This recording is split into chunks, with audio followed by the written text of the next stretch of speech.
Hello, MCs. Welcome to another episode of Ooh, Those F&C Words. I've been having a lot of great conversations this week in preparation for these episodes. And something that I've learned is that I really like the banter that happens when I interview people versus when I'm just sitting here recording alone. I have a cousin that's been podcasting for years. And I remember one thing he told me years ago when I was still on the fence about starting a podcast. He told me then, don't do it alone. Well, Joey, you were right. I definitely enjoy the episodes more when I get to kiki, with a co-host. So I'm looking forward to some upcoming episodes on my show schedule because I will have more of the coaching sessions. And then I also have some friends joining me. And so I'm really looking forward to that, to introducing you to my friends, to the entrepreneurs in my circle, to my friends' personal stories that are related to change and confidence and conflict. And yeah, to those panel discussions. So stay tuned for that. But I've got a great show for you today as we ride the high of the job market still being as strong as it is, and companies are still creating jobs, and we are still making career pivots, and the recession is still looming, but is not here. I've got an expert today with more than 30 years of experience in human resources. He's a VP within his organization, a founding member of the Society of Human Resource Management's Executive Network, and he's also a Forbes HR Council executive.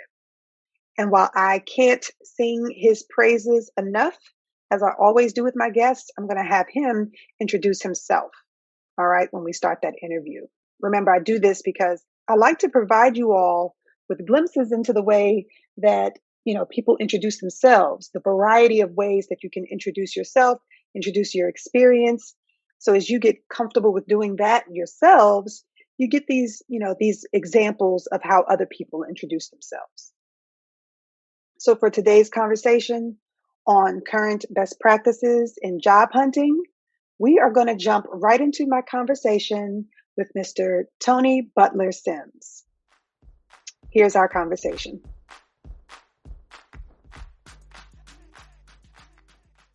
It's Marcia Cork. I talk about having the confidence to rebrand and get visible on social media. Well, it's time for me to practice what I preach. Do me a favor, before you start the show, open Instagram and TikTok and follow me right now at It's Marcia Cork. You'll get additional tips you won't hear on the podcast, including a semi-weekly series I call You're Doing It Wrong. So follow me right now, then meet me back here, and let's start the show.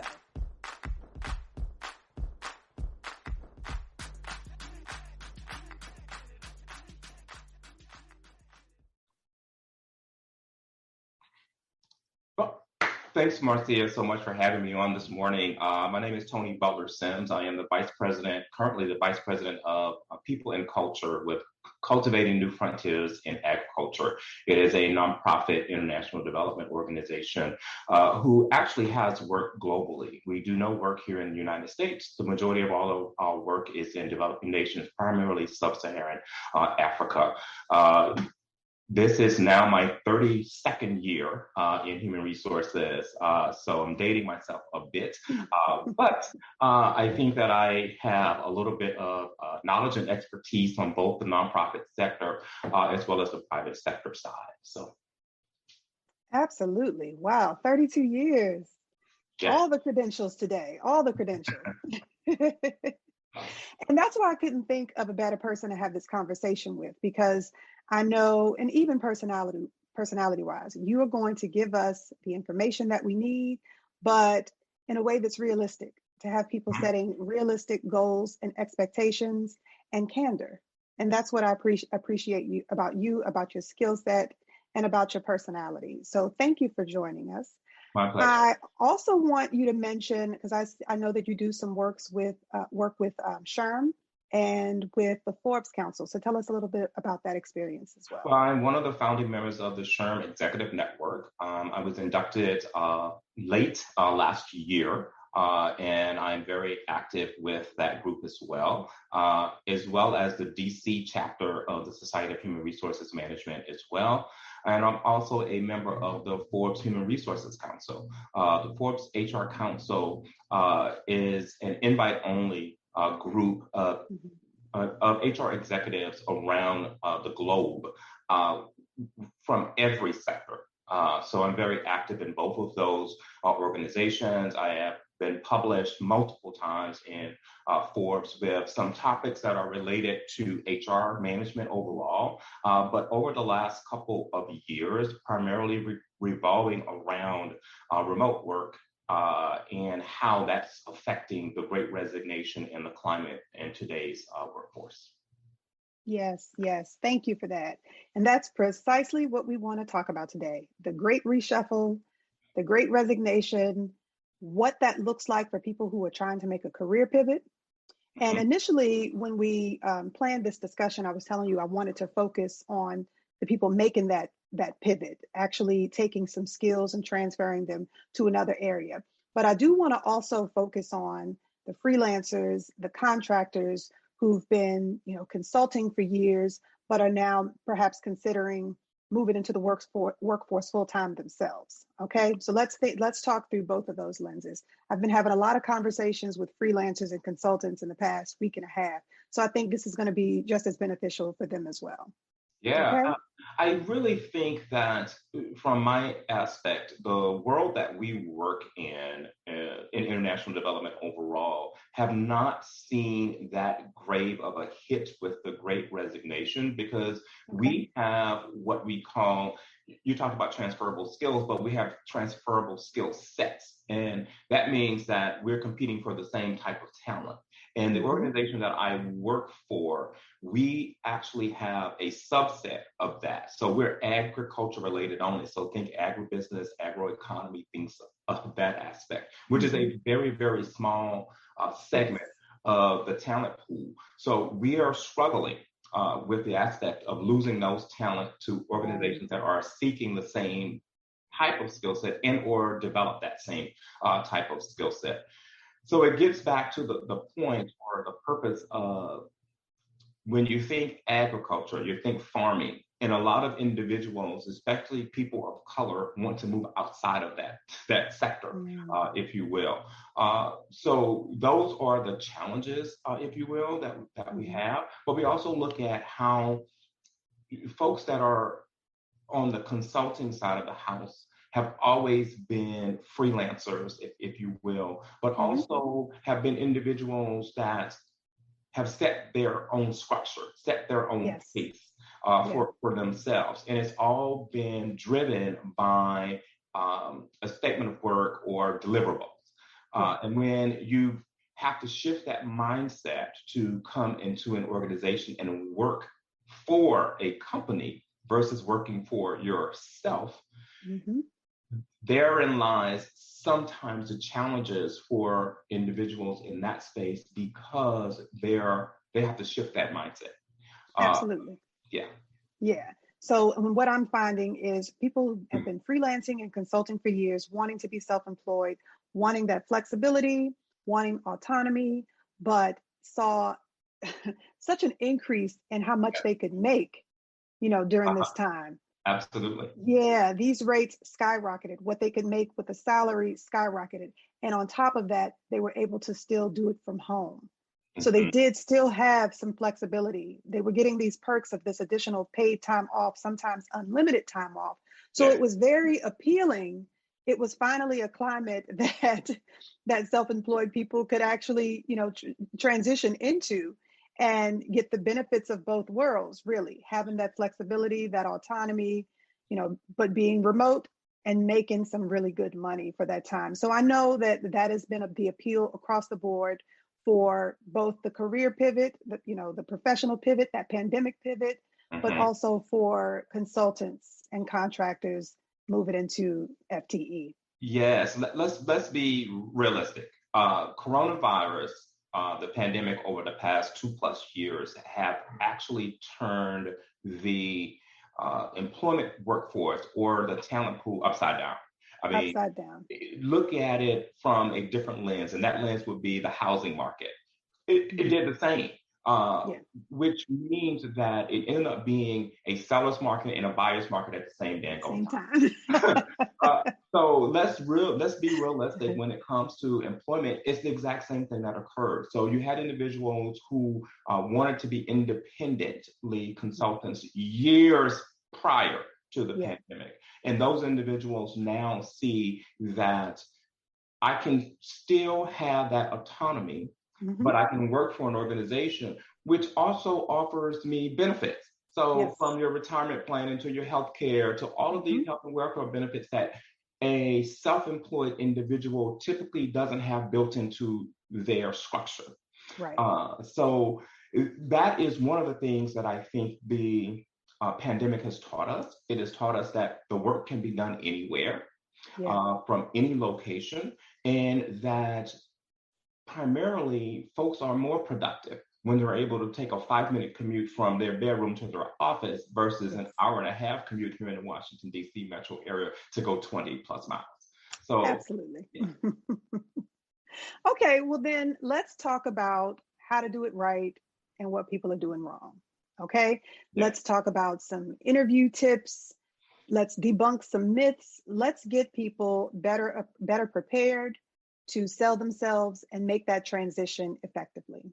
All right, so let's start with navigating the job description Mm-hmm. because that's important. I mean, first of all, you got to be seen. You said there's a transferable skill set, that there are still qualifications that people are looking for. And if you haven't been in that environment, like you said, in your environment, very specialized experience. So yes, you may have some transferable skills, but when you're looking for a complete set, a complete package, how do you navigate that if you're coming from a different industry? I think what you have to first look at is this. Um, I think you have to first find out what it is that you actually want to do. Mhm. Because if your passion isn't there for the role that you are applying for, it's going to come across. Um, I think one of the mistakes that we've made in the past for a lot of individuals have been them applying to every job that they see that they Yeah, think they have interest in. yeah, If the job in and of itself doesn't suit you as an individual, it's not gonna be a great fit. It's not gonna be ideal. And what I mean by that is this: we have so much information at our fingertips right now. hmm, So you can, review the organization as a whole by going to Glassdoor or things of that aspect and looking at what either current employees are saying about this employer or past employees have said about that employer. The same thing relates to the executive team of the organization. You can review their LinkedIn profiles and things of that aspect to really get an understanding of the culture of that particular place hmm, that you are thinking about being employed with. The last thing that I would say is bring your whole, true, authentic self to every meeting, every interview, every discussion that you're having regarding what your career path wants to be. okay, hmm, Not so much as where you want to be in 5 to 10 years, but where's the now? right What are now, you yeah, looking for right now? What is going to work for you? Because it's a two-way street. If it doesn't work for you, it isn't going to work for the organization either. yeah. I'm glad you said that. It's perfect. I've been talking about my It's Me approach. Introduced it on, I guess, a couple of episodes ago, and I'm going to talk about it a little bit more in the next couple of weeks in a part one and part two series. But Okay. that It's Me approach has people get comfortable developing their elevator pitch and selling themselves in an Mhm. overall introduction, but then also talking about that brand story, really establishing their professional brand. And when do you start having those conversations? So the LinkedIn profile. You start putting yourself, your brand, your desires, talk about your past and what about that past brought you to your present. Yes. So in the conversation that we're having around making that professional pivot, making that career pivot, there should be something, at least in your past, that's brought you to why you're approaching this organization today. Yes. Right?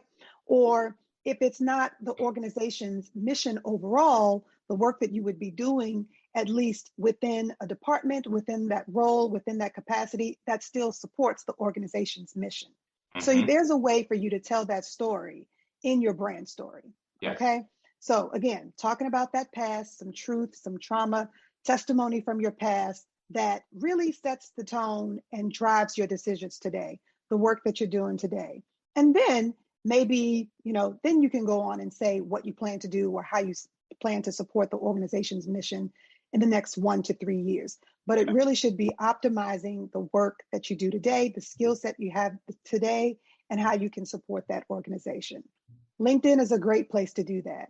Are you finding that people are starting there, or are they reaching out to you too late in the process and now their LinkedIn profile doesn't really support the resume or the work they want to do today? Well, I think that it's twofold.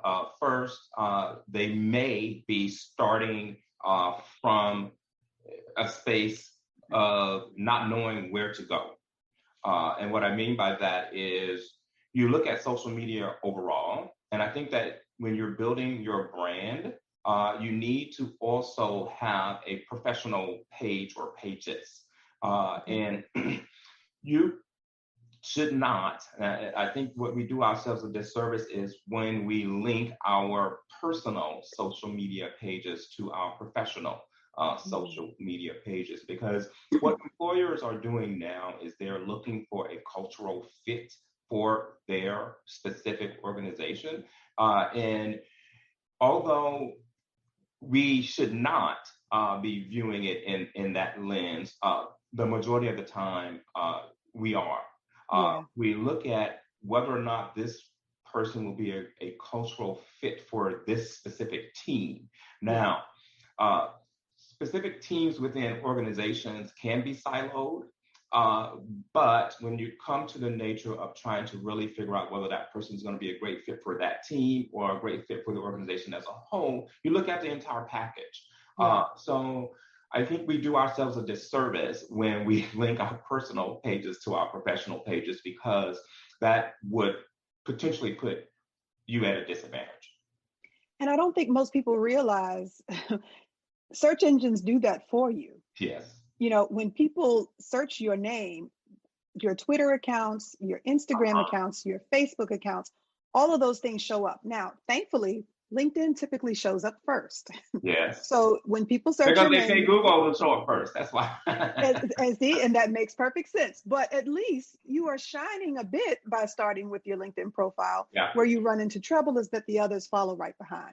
So when you're active, the more active you are on Twitter, Instagram, Facebook, all of those accounts, the more active you are, they're guaranteed to show up right behind your LinkedIn profile. Correct. So if you are actively job hunting, it's probably a good idea to take a pause from social media, the social media. That's correct. And focus on LinkedIn and really optimize LinkedIn. And a lot of people aren't doing that, myself included. I only started back probably within the last year and a half. And to stay on brand, even on LinkedIn, with what you post, you have to be careful even with what you like, because that activity shows up in LinkedIn as well. Yeah. So those are the conversations that we could be having about making that professional pivot and really establishing your brand, how to do that on LinkedIn. Yeah. So are you finding that people are using that effectively? Is there more that you would like to see by the time people reach out to you so that their resumes, and their LinkedIn profiles are in alignment? I really think that a lot of people have started to utilize professional social pages more over the last 2+ years, specifically surrounding the pandemic, than they had in the past. I think people really now recognize that their brand matters.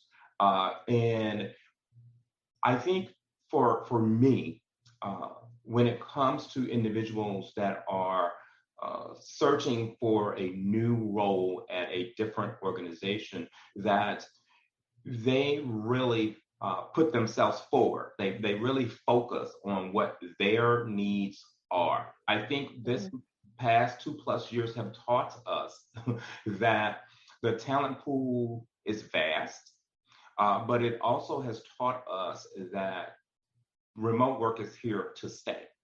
And what I mean by that is a lot of organizations are struggling with trying to figure out whether they do a remote work strategy or a hybrid strategy and things of that aspect, and come back to the space of understanding how much total square feet do I actually need as far as real estate for an office, for individuals to be, successful, or for individuals to come to the office. I think that old school mentality of out of sight, out of mind is out of the window now.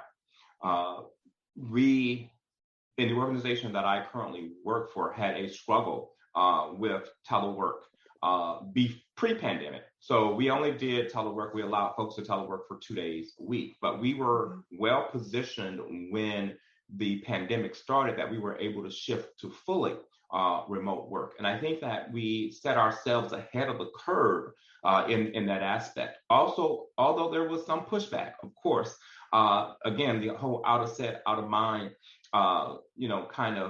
thing came in there. But what we also realized that there was a lot of dead time that individuals were having. So you think water cooler talk, you think chatting it up when they're getting a cup of coffee or tea in the cafe or something of that aspect. So when you times 5 people or 10 people, you've lost a lot of productivity.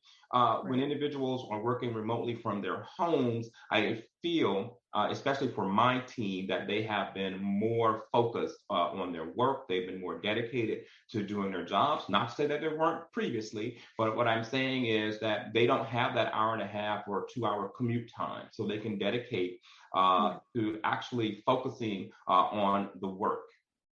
And uninterrupted.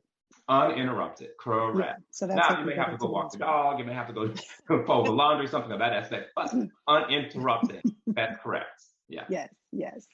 Okay, well, before we move on to the next topic, then some rapid fire answers, yay or nay, yes or no. Are they doing it right or are they doing it wrong? All right, so LinkedIn, should they or should they not connect with the hiring authorities in advance? If you are scoping out a business, if you are doing the stealth stalk and you can search profiles and find out who the right people are, should they connect with you on LinkedIn? Yes or no? Absolutely, yes.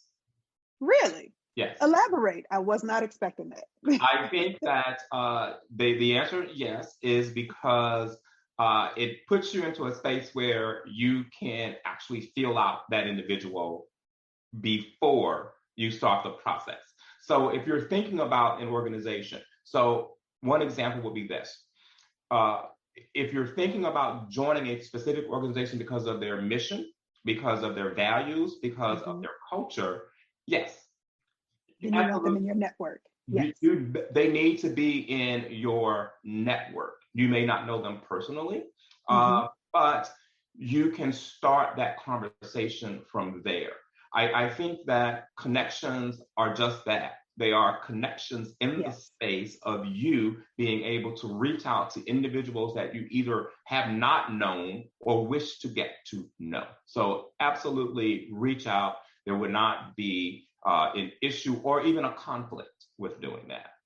That is good to know, because I agree that you should follow them if there's the follow option.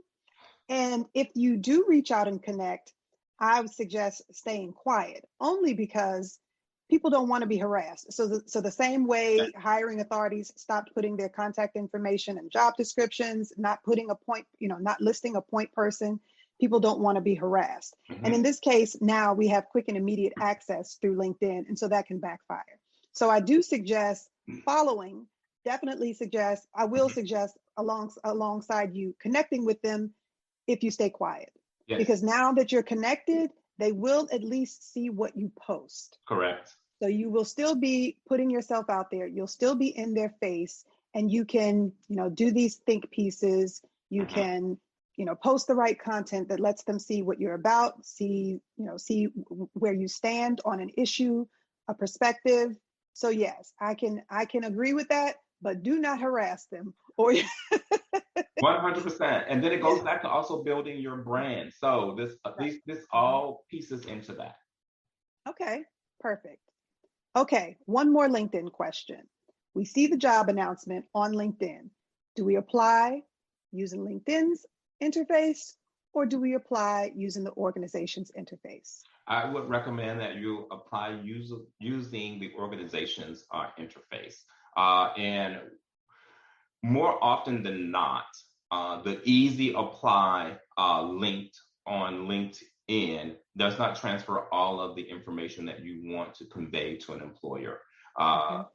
it allows you at times to attach your resume or your CV, but it doesn't provide you potentially an option to sell yourself with your cover letter or something Okay. of that aspect. So I would recommend, if there is an option of applying on the organization's applicant tracking system, to do it that way. Perfect. Thank you for that. I also hear that anywhere from 70 to 80% of the job opportunities within an organization are not posted, not on their website, not on LinkedIn. Any truth to that?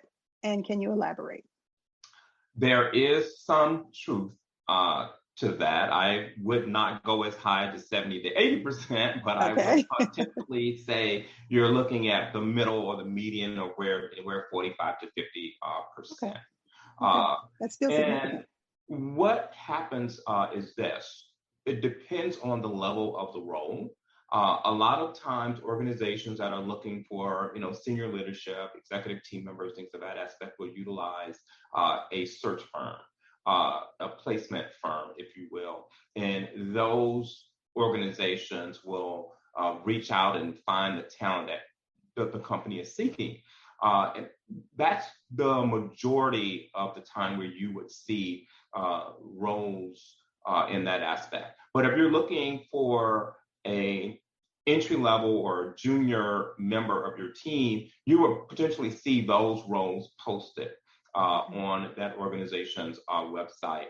I think transparency matters. However, you also have to realize that in a very structured or highly visible role, Mhm. a lot of organizations do not want other organizations or companies to know that they have a senior level individual that is departing, whether it's a retirement, whether it is a forced, whether we force them or manage them out, or something of that aspect. So it's a double-edged sword, if you Mhm. will, but it all goes back to the culture of the organization or the company that's actually doing the hiring.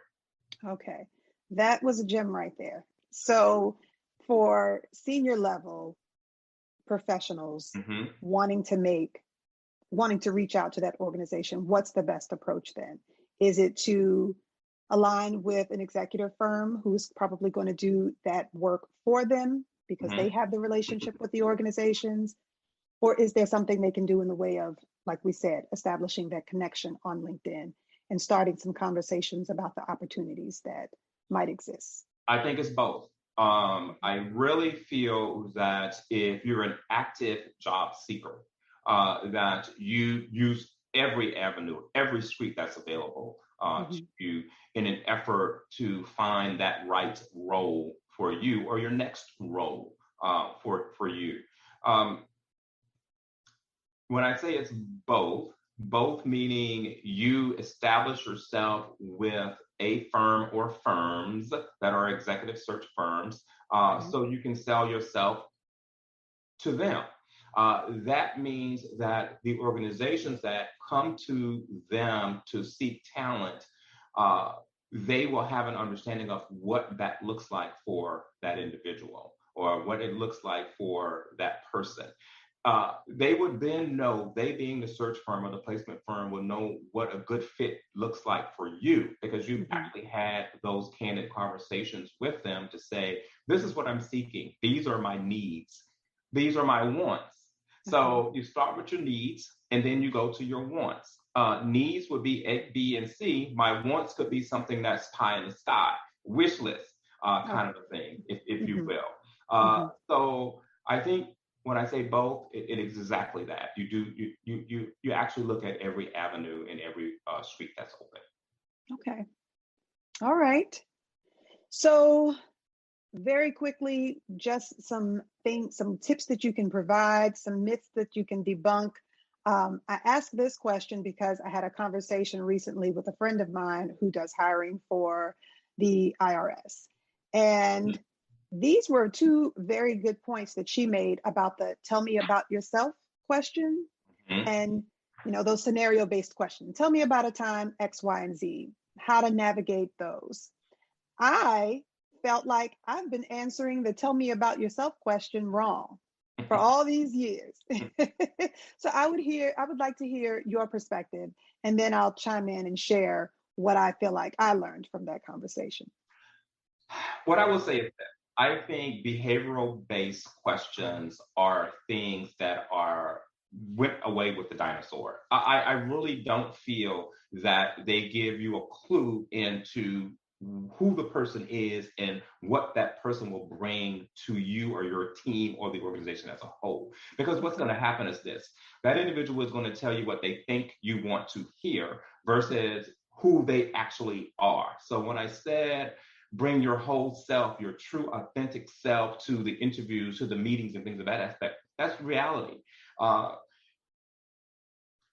leave it there. Yeah, I can see where you wanted to say more, and I know why. Because sometimes you can't bring your authentic self because that might mean you don't get this opportunity. And Correct. We are used to selling ourselves in a way that lands us the job. Correct. Right. And then deciding if we can show up and be our authentic self when we get there, or some version of it. Of course. And I think, and I don't want to pull race into this, but people of color have always struggled with being seen. And I think that is one of the hiccups that we have with this entire talent pool dynamic that's going on now. So when I say bring your true authentic self, I truly mean that.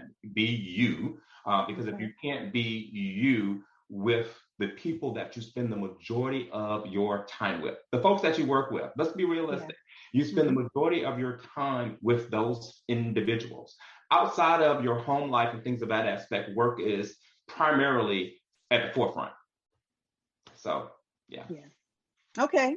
So then if you are a jokester, then you should joke around. There should be some humor. There should be casual, a level of humor there, but you have to be able to know your audience, read your room. So you can't do colorful jokes and things of that aspect in the process. Let's just be realistic. But read your room, know your audience, and it goes back to your research. If you are able to research and know that the person that you're meeting with loves baseball, then use some baseball jargon. Come on. That's a quick fix. That is low-hanging fruit, easy thing to do when it comes to that aspect. And it's not you not being genuine, it's you being genuine to that person at that particular point. Yes, know your audience. Yeah. All right. Well, this has been a great conversation. I think I have gone through all the things that I wanted to point out specifically. Is there anything that you would like to add to the conversation before we go? Anything, any great takeaways, anything you want to share with the people? I think that individuals need to truly understand that going back to the space of it's a two-way street. When it comes to employee versus employer, find out what that organization does, what it means to them, but also what it means to you. For me, I'm a big proponent on mission and value. And when you find an organization or a company that aligns with your vision, your core values, you can indeed be successful moving forward in that particular space. Thank you so much. I appreciate your time. I appreciate this conversation. And I'm going to let you get back to your week. My pleasure. Thank you so much for having me. Love to have you again if you're willing. All Absolutely. right. Thanks. Bye bye. Thank you. Bye bye. Wasn't that a great conversation? I knew it would be. Just real talk, candor, just a wealth of information and practical knowledge, great advice, all rolled into one engaging conversation with my friend, Tony Butler Sims. You can follow and connect with Tony and his work on the Forbes HR Council, which also has links to his published articles. And you can follow and connect with him on LinkedIn and on the CNFA website. I'll include those links in the episode notes. So this is a great place to leave you with some key takeaways that I heard and I want you to carry into your weekends. Take a second look at those LinkedIn profiles this weekend in preparation for the week ahead. Also, do a quick search of your name and see what your social media activity reveals about you. You might want to take that pause I mentioned or or at least start removing any unsavory content, okay? Any colorful content, anything questionable, you want to go ahead and remove that because really that information does populate in your search results. So we see how the ITSME approach is very fitting for the traditional job hunt with this conversation, right? We could hear it in Tony's suggestion to present your true, authentic self to an organization and to making sure that your desires and the company's mission are in alignment. You even got the green light, which I was not expecting. I mean, to some extent, but he gave you the green light for reaching out and connecting with leadership and the hiring authorities on LinkedIn. So there's where you can start the It's Me approach right there. You send that request to connect and you include a message introducing yourself and why you're connecting. In fact, you are really introducing yourself to the world. Really, like I said, that LinkedIn profile is usually one of the first things to populate in search engine results when people search your name. And the LinkedIn profile and that LinkedIn headline is also included. Your name, your current job title, and your headline. All those things are included in your search engine results when it pulls up that LinkedIn profile. So yes, you should definitely consider those first few sections of your LinkedIn headline as your introduction to the world and as the first presentation of your professional brand. Next, you can start working and posting publicly to represent your brand. Your original posts and your shared content will point to your core values, and they might actually give potential employers some insight to, put a spotlight on some things from your posts and justification to why you do what you do. Your T, that's your T, your truth. Next, you want to start working and posting publicly to start representing that professional brand. So your original posts and your content that you share, those things are going to point to your core values and they're going to actually give a lot of insight into you and your level of professionalism. It's going to put a spotlight on, the things from your past that maybe provide some type of explanation or justification into why you do the work that you do. Okay. So that's the T, your truth. Your posts, your comments are going to point to those truths, that history, those things about your past that explain the work you do today. It'll also put a spotlight on your values along with the values of the other organizations and influencers that you follow and how they impact your work. So be careful of what you like and follow, as I was saying in my conversation with Tony, because now you're sharing your truth without even realizing it sometimes. You're giving a lot, that information is very telling. You're also sharing what brought you to becoming and offering the solution and the skills that you now offer. That's your S.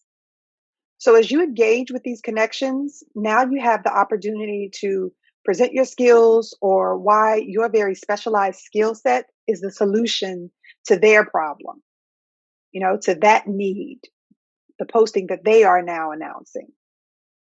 So combined, they are why you do the work that you do now and the work that you intend to do in the future. So from there, you can post, you can comment, you can highlight, in those posts and comments, how you're mastering your craft. You can actually showcase your expertise in those posts and comments, just like the freelancer that we talked about in episode 13, I think that was. Always be selling. So using LinkedIn, every post, every comment is an opportunity to creatively weave your mastery and your expertise into those posts and comments. All right.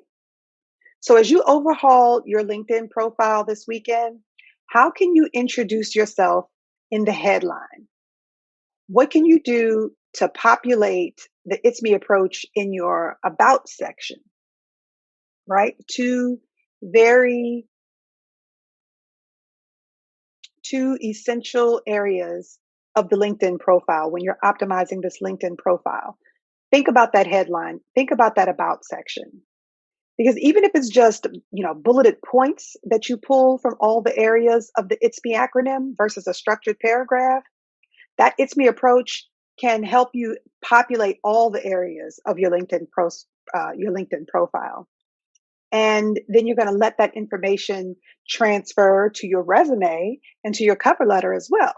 Because that, while that easy apply is very appealing, just like Tony was saying, it doesn't really offer you the opportunity to sell yourself as well as the organization's ATS system will, their application tracking system. There won't be an opportunity perhaps to upload the cover letter. There won't be an opportunity to upload any media or any other work samples that you might be able to provide in the application tracking system. All right.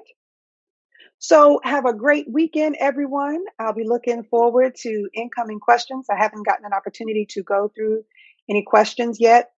One favor before we go, please follow me on Instagram, TikTok, and also LinkedIn. That is really where I do most of my work. LinkedIn is my happy medium. I need to talk about that on a future episode. When I talk about my happy medium, I'll share that. I really do need to grow my my online presence though, to grow my following though, because although I've been successful being a consultant for all these years, for more than 15 years now, that work has always been referral based, word of mouth kind of work. So in this digital space, followers also really signal, credibility. They really are a form of credentials, being a credentialed expert. So please follow me on Instagram and also TikTok, but LinkedIn for sure. All right. Help me grow my online presence because that's really important to me right now. Special thanks again to Tony Butler Sims. Be sure to look for his information in the episode notes. Have a great weekend, everybody. Bye-bye.